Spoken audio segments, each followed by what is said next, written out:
We've all heard of the writer whose ideas are flowing so quickly their hands can't keep up. The story is basically writing itself.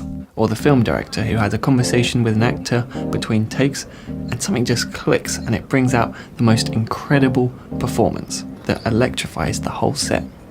Now, I haven't experienced many of those magical moments, and I used to think that's because I'm not creative enough and that I need to find inspiration, whatever that actually means.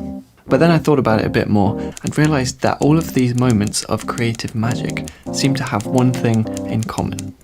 The director, for example, it's only natural to wonder what they said to the actor that sparked such a brilliant performance, while ignoring that in order for the conversation to happen at all, the director first had to decide that the last take wasn't good enough. And the writer, we might wonder what gave them such a free flow of inspiration to be able to write so fluently. But we don't talk about how after they'd passionately dumped all their ideas on the page, they then decided to rewrite the story many times, labouring over every phrase. So here's the theory. Before and after every great idea, someone's got to say, that's still not good enough. And maybe I'm a pessimist, but I think that discontentment is what drives creativity, not these magical moments of gleeful inspiration. What we're essentially dealing with is modified perfectionism, i.e. the refusal to accept almost anything short of near perfection. And that's not an easy way to live. It makes it painful to look at our own work. We're more likely to be emotionally affected when it does go wrong. We can get stuck rejecting all our ideas before giving them a real chance. We could easily obsess over almost perfecting one small detail when we should be looking at the overall project. Because we see those flaws so clearly, it makes it hard to put our work out there. Hard to stick to deadlines, hard to keep a work-life balance. We may never truly accept compliments about our work because we're too busy agreeing with our critics. And so wouldn't it actually be nicer to avoid all that and just be content with our current work and abilities?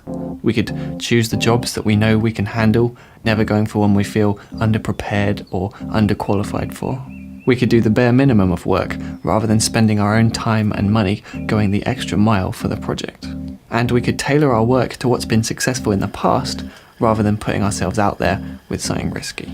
Now, I've done all of that, and sure, it's easier, but the path is smooth and flat. It leaves you kind of numb. Whereas the alternative is to say, that's still not good enough, and take the path full of risks and fears, doubt and exhaustion, instability and stress. And yes, it brings you plenty of those low points, but with it, the thrill of the highs.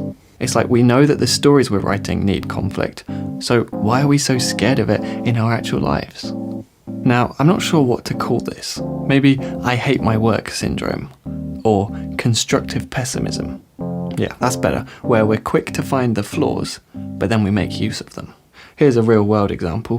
This room is a mess. It has been for a while, and it will continue to be. Now, I could tell myself that's because I'm not good at cleaning, or that I don't have time. But that's not really true. The reason I won't clear up is because I'm content with the mess. And contentment is the enemy of progress.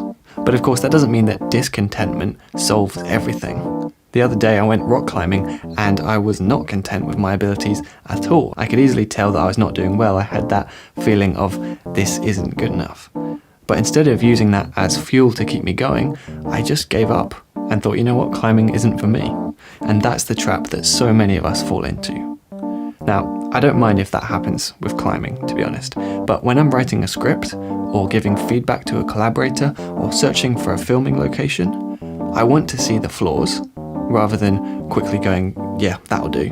But most importantly, I need to remember that all of this discontentment, all of this self-doubt, doesn't mean we should quit.